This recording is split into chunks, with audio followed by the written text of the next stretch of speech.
नमस्कार मंडळी, तुम्हाला सुद्धा रोज रोज नाश्त्याला काय बनवायचं, मुलांना टिफिनला काय द्यायचं हा प्रश्न पडतो का? मग हा असा आलू आणि मेथीचा स्टफ पराठा एकदा नक्की ट्राय करून बघा. खूप छान होतो. 2 वाटी गव्हाचं पीठ घेतले, 2 चमचा बेसन पीठ, अर्धा चमचा ओवा, लाल तिखट, हळद पावडर, धना पावडर घालून कोरडं मिश्रण सगळं मिक्स करून घेऊया. 2 वाटी बारीक चिरून घेतलेली मेथी घेतली. जेवढी शक्य होईल तेवढी बारीक चिरून घ्यायची किंवा तुम्ही मिक्सरला सुद्धा बारीक फिरून घेऊ शकता. मस्त असं थोडं थोडं पाणी घालून घट्टसर आपल्याला कणिक भिजवून घ्यायचे. मस्त अशी जोर लावून घट्टसर गोळा तयार करून घ्यायचा. जास्त पातळ करायचे नाही म्हणजे पराठे फुटत नाही. मध्यम अशी कणिक मळून 10 मिनटं बाजूला ठेवायचं.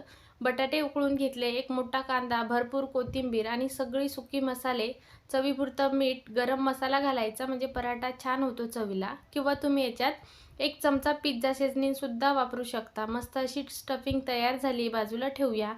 तोपर्यंत आपली कणिक सुद्धा छान भिजलेली आहे. मस्त अशी याची छोटीशी चपाती लाटून घ्यायची. अशा पद्धतीनं लाटून घेतलं ना तर भरपूर असं सारणसुद्धा भरता येतो आणि आपल्याला हव्या त्या आकारात पराठासुद्धा करता येतो. मस्त आज आपण चौकोनी पराठा करणार आहोत.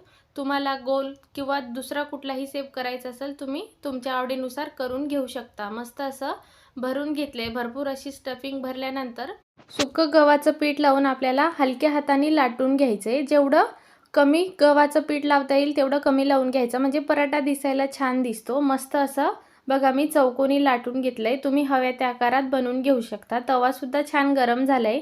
थोडं बटर, तूप, तेल तुम्हाला काय आवडतं तुम्ही लावून घेऊ शकता. मस्त असा मी इथे तूप लावून घेते म्हणजे पराठा खायला खूप छान लागतो आणि पौष्टिकसुद्धा होतो. बघा दोन्ही बाजूनी आपण पराठा खरपूस असा भाजून घेतलाय. मस्त असा पराठा तयार झालाय. दह्याबरोबर खा किंवा चटणीबरोबर खा. नक्की ट्राय करा.